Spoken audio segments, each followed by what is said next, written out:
What an incredible roller coaster in the newly launched Vine token. Vine used to be a video platform. If you're a boomer like me, you might remember it. It was the precursor to TikTok basically. And now the founder of Vine launched his own token on the Solana chain. That token went absolutely bonkers, now came crashing down. The question is, does it make sense to buy that low? What's happening? So here's the price chart. We are currently at 17 cents and at one point we had been at 40 cents.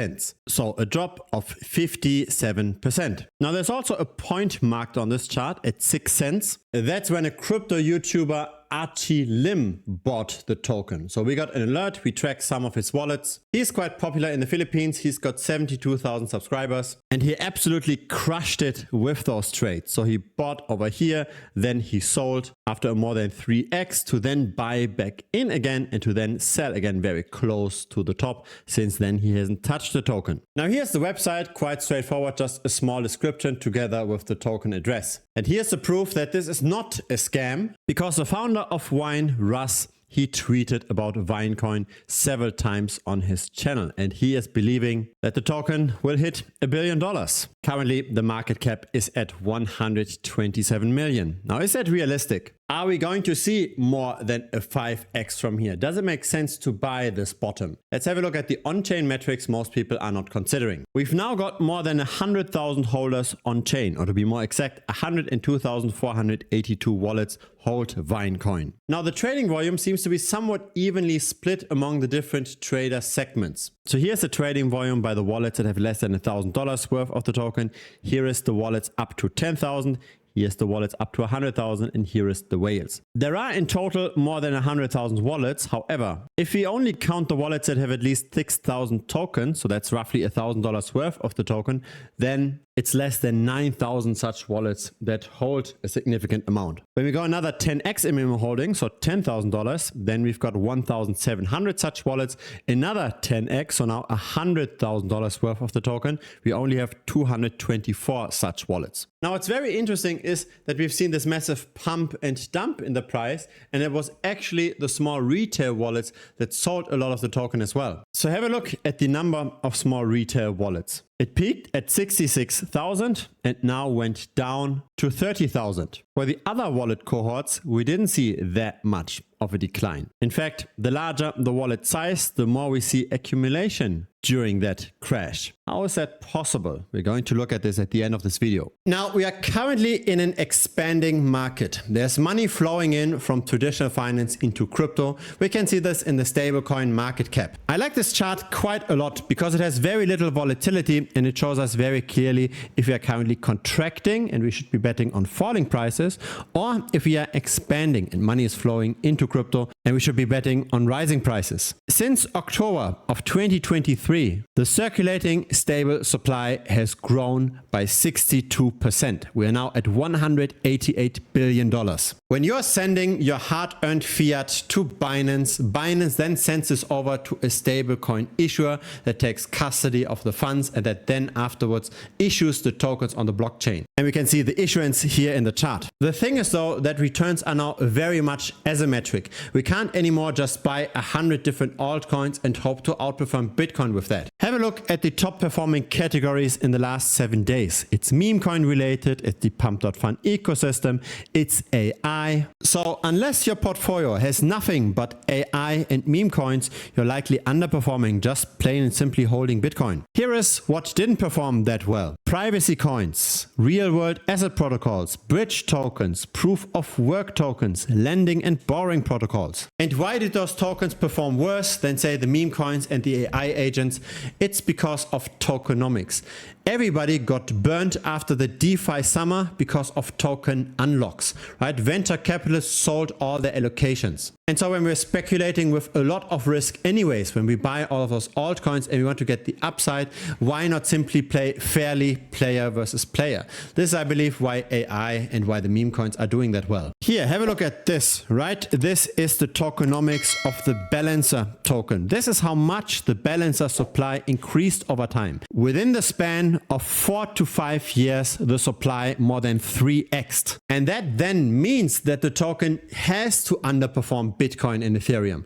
Over here, this is the balance price relative to Ethereum. So not to the US dollar, because when Ethereum and when Bitcoin goes up, then of course Balancer goes up as well, but it's always about relative performance. Do we get more performance by taking on more risk compared to just buying Bitcoin? And for most tokens, unfortunately, the answer is no. We don't see that outperformance, right? Balancer versus ETH did very, very poorly. And that is why people now get into meme coins, etc. Because the supply is not expanding. We do not see an underperformance of literally 99%. What performed best in the last 7 days? SPX 6900 and Fartcoin. Both are meme coins. SPX 6900 is now at $1.53. Fartcoin is at $1.34. And it's always about being early. Now, how fair is meme coin trading? It's 100% player versus player, but at least it's not venture capitalists or insiders or team versus player. But player versus player in the end still means that the player that has most information and that has most skills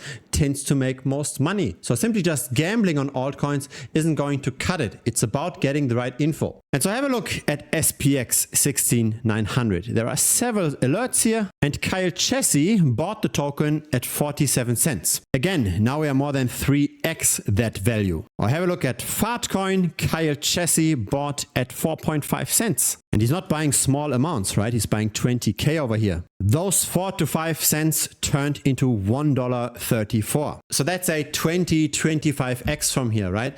If you make bets like this, it's okay if half of the bets, if even 3/4 of the bets go down. It's really an approach comparable to what the professionals are doing, right? It's buying a lot of small things, but only buying a lot of things where there's a lot of upside. You don't want to buy a lot of large altcoins.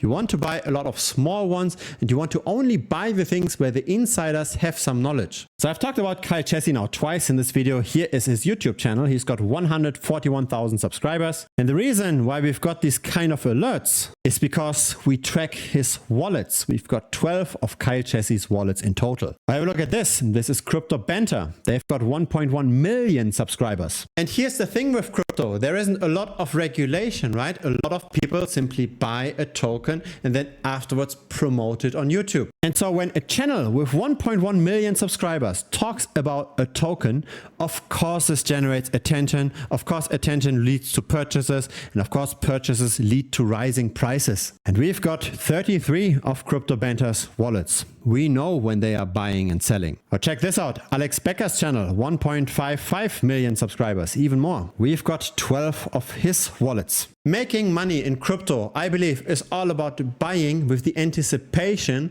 that more people will buy afterwards. Now, if influencers buy something and they talk about something, it's likely that there will be a lot of purchases afterwards, right? Depending on how large the token is, of course, and how large the following of the influencer is. If Alex Becker is talking about Bitcoin going up, it's very unlikely that that's going to move the needle. But if Kyle Chessy is buying Fartcoin for 4 cents, then this might move the needle. Now, I like this strategy that much that I made a dedicated tutorial section just on this topic. How can we find influencer wallets? How can we track influencer wallets? And how can we interpret the signals that we get from the tracking? It's all part of the premium membership of this channel. Feel free to check it out. It's thebitcointrader.com.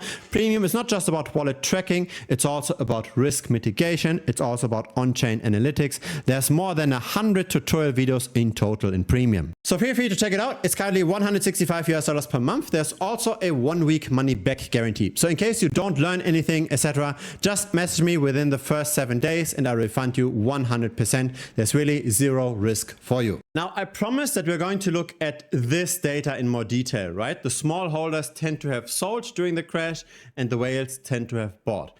Now, what kind of consequence did that have? Check out the token distribution. Initially, pretty much all of the tokens were held by very small wallets, but then over time, every hour, the whales bought more and more of the token. So the token balance that's now owned by the whales equals to 98.5%. The small holders pretty much now own nothing. This was not a CTO, not a community takeover. This was a centralized exchange and market maker takeover. On the face of it, it seems like everything is still decentralized because most trading volume still happens on the decentralized exchanges, right? On Radium and on Meteora. However, when we look at the perpetual futures, this is very different. It's very uncommon to see that many perpetual futures been launched that quickly for a pump.fun ecosystem token. XT.com is a white labeled Binance. So Binance adopted the token and pretty much took over all of the supply. Bybit and Gate.io also joined the party. And so really, while the small holders sold everything, it's the big guys that bought everything up, and they're probably going to increase the volatility further. So I would not be surprised whatsoever to see another 50% crash, to then see another recovery of 200%, to then see another crash. All of this volatility creates trading fees, creates liquidation fees, and that's of course how the centralized exchanges make their money. Now, how realistic is this $1 billion target that Russ was tweeting about? Let's have a look at other pump.fun ecosystem tokens. The Vine token now is at a market cap of 160 million, so it slightly moved in the last few minutes. How much potential upside is there? The largest of the pump.fun ecosystem tokens is Fartcoin with 1.2 billion. Is it possible that Vine can get into that territory? Yes, it is. But is it likely? I'm not so sure. I don't think that the token will stay below 200 million, but I do think it's also wise to take some profit as volatility goes up. The market makers are not buying a token in order to then dump it to zero, right? They buy the token in order to generate more attention. And so very likely we will continue to see trading in somewhat of a range. We're not going to 10x from here, but a doubling, potentially tripling is very much in the realm of possibilities. Other pump.fun ecosystem tokens do have these kinds of valuations. If you got some value out of this video, feel free to subscribe. I publish videos regularly. A like would be very much appreciated as well. It helps the channel grow. See you in the next video or see you in premium. Cheers.